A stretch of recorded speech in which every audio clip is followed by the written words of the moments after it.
ஒரு பசுமையான புல்வெளியில் ஒரு சின்ன குதிரை குட்டி வாழ்ந்தது. அது எல்லோரையும் விட வேகமாக ஓட விரும்பியது. ஆனால் எப்போதும் ஓடும்போது தடுக்கி விழுந்துவிடும்.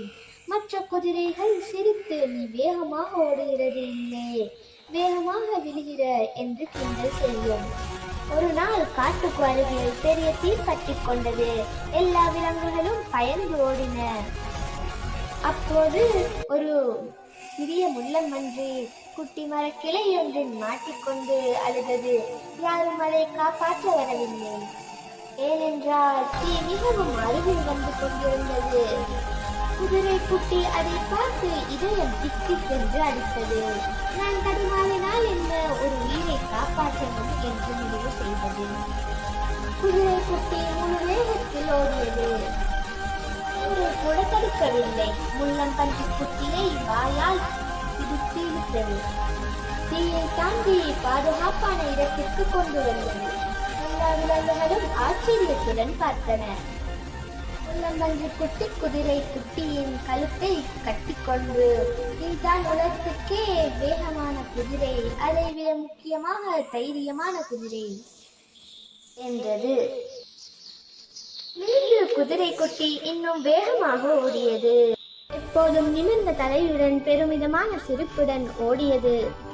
கதை முடிவு. வேகம் மட்டும் போதாது, எதற்காக பயன்படுத்துகிறோம்? ஒரு பெரிய காட்டுக்கு 5 நண்பர்கள் பொக்கிஷம் எடுப்பதற்காக கடல் கடந்து புறப்பட்டார்கள். குமார் தொலைநோக்கி ஊடாக நட்சத்திரங்களை பார்த்து திசையை கண்டுபிடித்தான். சிறிது தூரத்தில் பெரிய பாறை ஒன்று குறுக்கிட்டது. அதை பலசாலியான ராமு தள்ளிவிட்டு பாதையை ஏற்படுத்தினான்.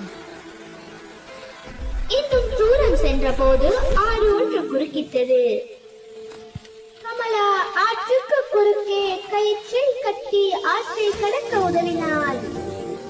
அதற்கு மேல் வழி தெரியாததால் விமல் பெரிய மரத்தின் மீது ஏறி வழியை கண்டுபிடித்தான். இன்னும் தொலைவில் சென்ற போது ஒரு கதவு தென்பட்டது. அந்த கதவினை கமல் திறந்தான். அங்கே பொக்கிஷம் நிறைந்த பெட்டி இருந்தது. அதனை இலகுவாக திறந்தார்கள். பொக்கிஷத்தில் கிடைத்த பொருட்களுடன் நண்பர்கள் குதூகலமாக ஆடிப்பாடினார்கள்.